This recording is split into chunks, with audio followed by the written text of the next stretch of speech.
Welcome to the Open Forum in the Villages, Florida podcast. In this show, we talk to leaders in the community, leaders of clubs, and interesting folks who live here in the Villages, to give perspectives of what is happening here in the Villages, Florida. We hope to add a new episode most Fridays at 9 a.m. We are a listener-supported podcast. There will be shout-outs for supporters in episodes. As a supporter, you will get a direct email link to Mike. In Season 5, we are making significant improvements and changes on an ongoing basis. A note from the heart. Hello, dear listeners. I'm thrilled to share our passion project with you. Podcast that brings joy, knowledge, and inspiration. Creating it is a labor of love, even though it demands more time than I can easily spare. But hey, time isn't something that we can buy back, right? Now, here's where you come in, the unsung hero. You can help us keep the podcast alive and thriving. How? By becoming a supporter. 3 simple ways to support us. First, you can make a small monthly contribution. Visit our website,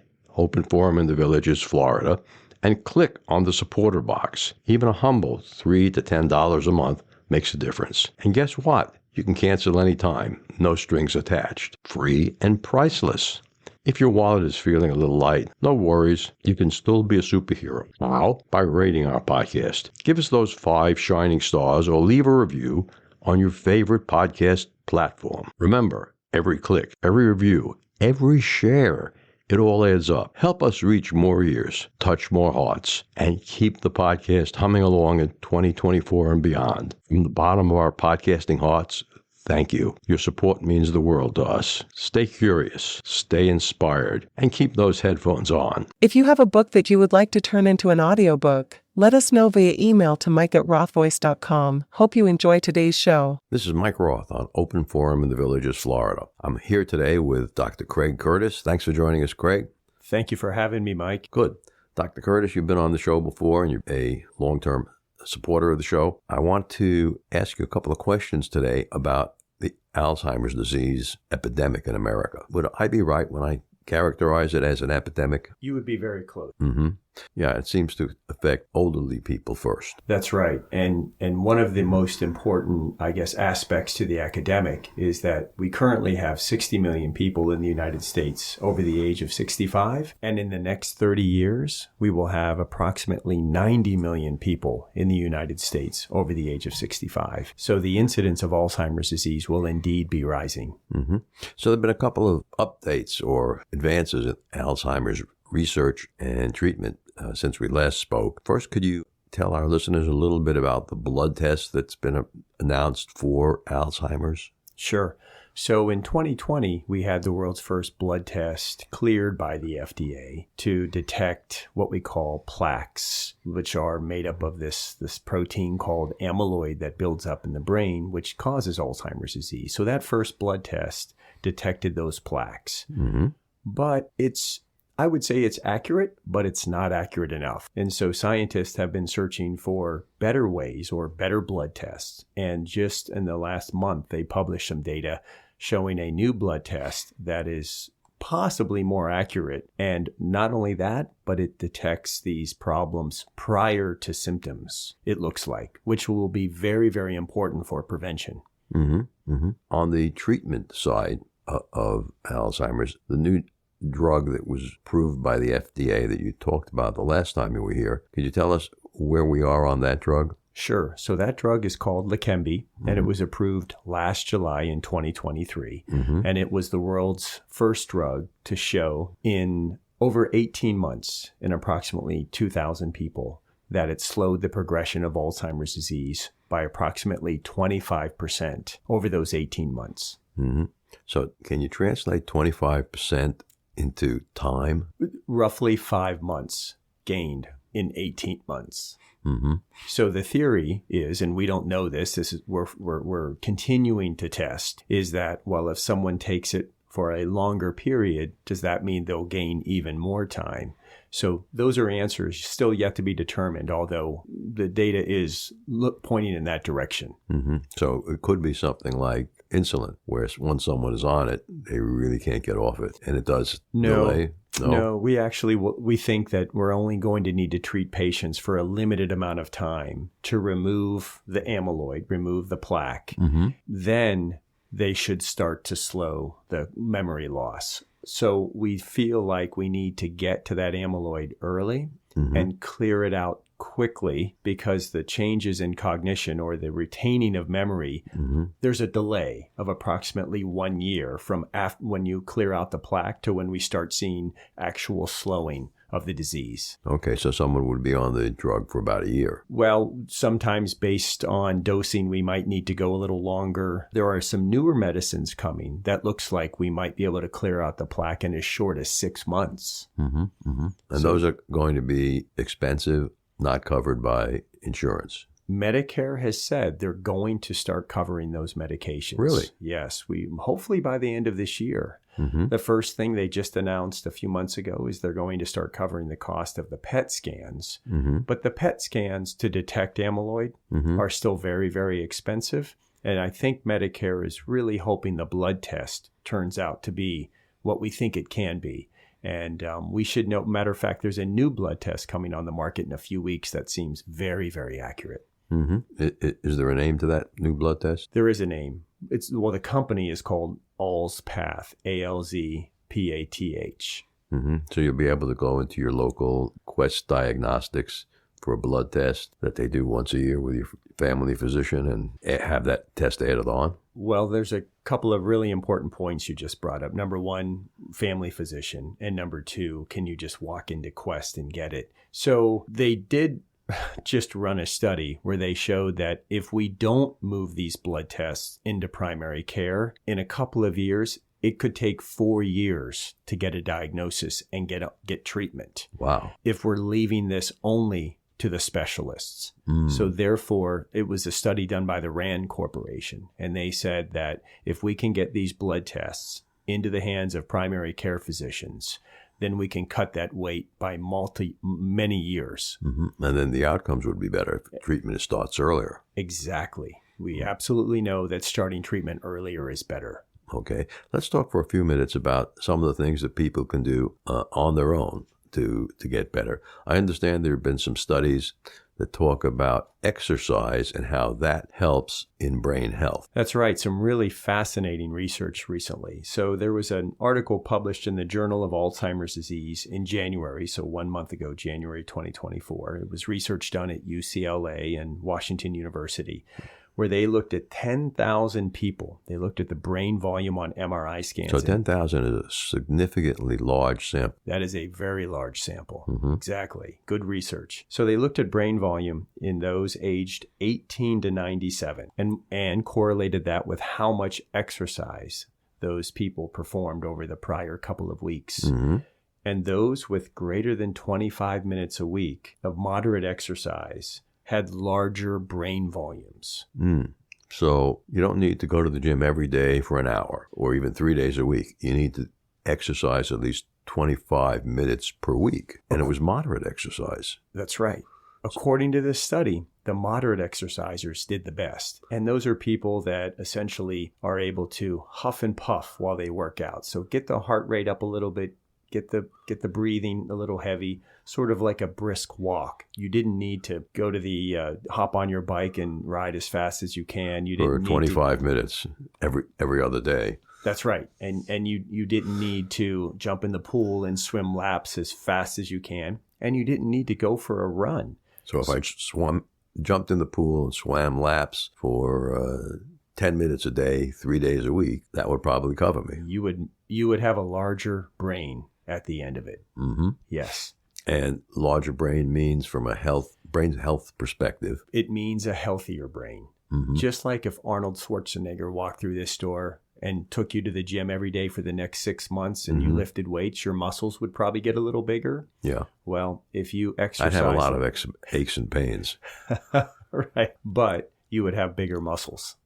And if you do this moderate exercise for 25 minutes a week, you will have a larger brain, according to this study. And larger brain means a lower likelihood that Alzheimer's or dementia will set in on you? Well, we don't know that for sure, but what we can say is that a larger brain probably indicates that your brain is healthier, and those people tend to live longer. Okay. So even people who like to read a lot and are very sedimentary, if they get out and exercise for 25 minutes a week in a moderate level, will benefit from just that. That's right. The study, primarily you need at least 10-minute blocks of exercise. So 10 minutes. Don't take 25 minutes and divide it by 7 days and get 4 minutes a day. That won't work. But in 10-minute blocks. So generally, like you said at the beginning of this, that 3 10-minute sessions a week appears to give you a larger brain. Okay, so here in the villages, we tell people to walk around a couple of blocks twice or 3 times a week, and that will dramatically help. That's right. Not a stroll, though. You don't want to go and look at the birds and you want to stroll. Move. You want to move and get your heart rate up and get your breathing rate up as well. Okay, so not quite at the race walk speed level, but just moderate race walking will do it for you.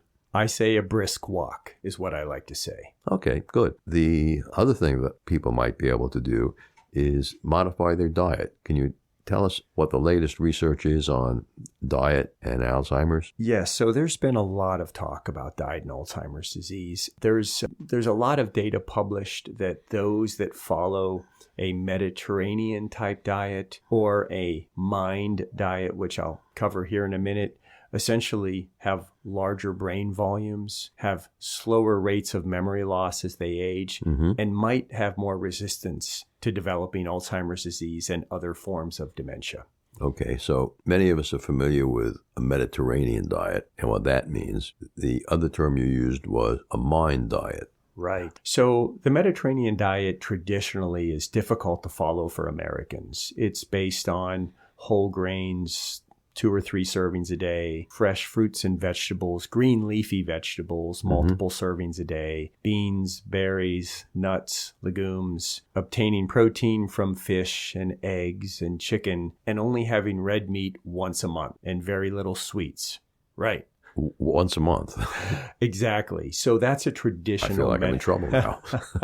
No, don't be. So there's some good news here. So approximately 15 years ago, researchers at Rush University in Chicago and Harvard University looked at the Mediterranean diet and said, well, how can we make this more for Americans? What can we do? And so they came up with the MIND diet, MIND, for Mediterranean Interventional Neurodegenerative Delay Diet. Let's stick with MIND diet. I think that's much easier to say. And it's not a diet, it's really more of a lifestyle. And essentially, it converts the Mediterranean diet into a much more accessible diet for Americans. So you're allowed some pastries and some more sweets and some more red meat. But they really, really still attempt to get you to follow the fresh fruits and vegetables and berries and beans, nuts, legumes, etc. And as much chicken as you can, and fish and eggs for protein. And they really want you to avoid fried foods fried in oil specifically. They want you to avoid heavy use of alcohol. 1 to 2 drinks a day, we'll talk about in a few minutes, seems to provide some benefit in a couple of areas, but we'll talk about that in a minute. And so the MIND diet is much easier to follow for Americans and for what we're used to eating. And then the other thing is that MIND diet, that type of eating can be, you can eat other foods from other, I would say ethnic foods. For example, you can eat Mexican food and still follow a MIND type lifestyle. You can eat Turkish food and still follow the MIND lifestyle. You can still eat American food and follow a MIND type diet or lifestyle. So there's a lot of flexibility to it as well. You kind of indicated that the MIND diet includes sugar. Well, there's a little bit of sugar. We don't want you to take in extra sugar, but there will be natural sugar in a lot of the fruits that you would eat. Sure. Right. And you said pastries. Well, good pickup. Yeah. So it allows you to, we know that if we try to put people on this restrictive diet, they're essentially not going, they're going to fail, or they're not going to do well when they attempt to do that. So yes, we're being a little more generous, and we don't want to live forever, or do you? Well, that's a heck of a good question. And I've always answered it for myself. I want to live as long as I'm healthy. Right. Okay. I don't like the idea of, becoming a vegetable someplace. So, Well, then eat your vegetables. oh, I love the vegetables. Okay. And I'm lucky because my wife hates cooking with oil. She always burns herself. And, when we were first married, she told me no fried foods. Smart wife. Although one of my favorite foods in the world is fried chicken. So I can't, but I just don't do it that often. I try to maybe once every 3 or 4 months. That's something I used to love as a kid, and I just can't eat it now. Yeah. I'd rather have an eggplant, and I think that's a wonderful food. And you know what? As you sort of start to follow these types of lifestyles, you do start to sort of forget what you used to love, and you can find new things that you love, just like what you said about eggplant. Yeah. And I do want to point out that the data, the studies that have been done using the MIND diet are significant studies, meaning that one of the recent studies just published a few months ago actually looked at autopsy data from people that followed a MIND diet. And the beautiful thing was, so let's say, for example, there are 21 meals in a week. Breakfast, lunch, and dinner. If you were able to change about half of those, so 10 of those meals a week, let's say you chose to eat salads and more green leafy vegetables and olive oil and whole wheat toast, etc. If you did that with about 10 of those meals a week, you can increase the size of your brain, autopsy proven. So otherwise, these people had bigger brains. So once again, we're kind of back to the bigger brain that's a good idea.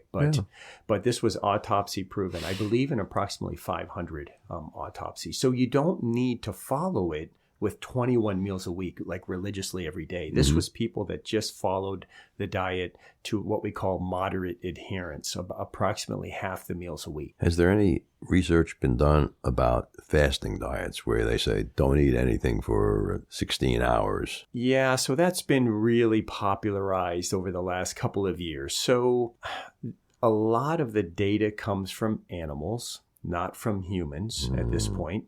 And so we knew the world really first found out about it when they took mice and they calorie restricted mice. And this was for their whole life. This was just calorie restriction on a daily basis. And those mice outlived their peers approximately double. And this was, I think, around 20 years ago, they figured this out. And so then they started to look at fasting and 16-hour fasts, et cetera, where you just eat regular one day and then you might skip breakfast and lunch the next day and only eat dinner. So the theory is that it promotes a reduction in inflammation in the body. We're constantly fighting inflammation, whether it's in the body or the brain. It promotes autophagy, which is the removal of old cells. So we have these old cells in our body that we want to get rid of. And some of that is true in animal data, but I don't think we know enough about in humans yet how helpful it may be. I think it's okay if you want to follow fasting. I don't have any problem with it when my patients talk about it, but I do think that you should do it once again in moderation.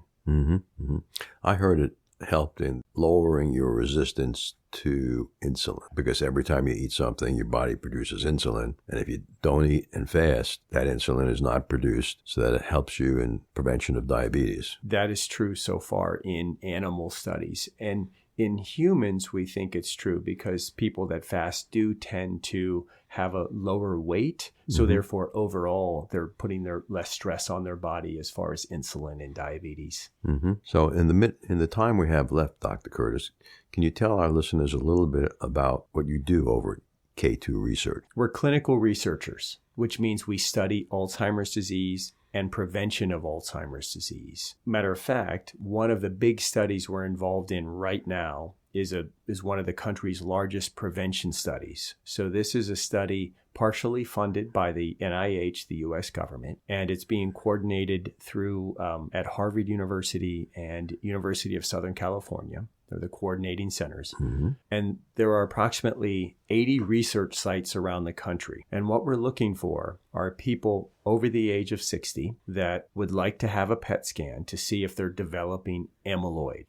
And these are people that have no symptoms of Alzheimer's disease. They don't have any memory loss, no cognitive complaints at this time. And if we find amyloid in their brain, that is the number one risk factor for the development of Alzheimer's disease. That's what we find in the brains of patients with Alzheimer's disease. And so the study will run 4 years where they can get the medicine that was just FDA approved. They get that or a placebo, and we're going to follow them for 4 years to see if removing that amyloid before they get dementia will actually halt the progression or stop people from developing Alzheimer's disease. So that is a really, really important study and a really, really one of our main focuses at K2, at my research center. And then we're also looking for patients that have memory problems. We're performing regular research, what I would say regular research trials on patients that have memory problems. We're trying to investigate what's causing that memory problem, if it is indeed amyloid, which would indicate that the patient probably has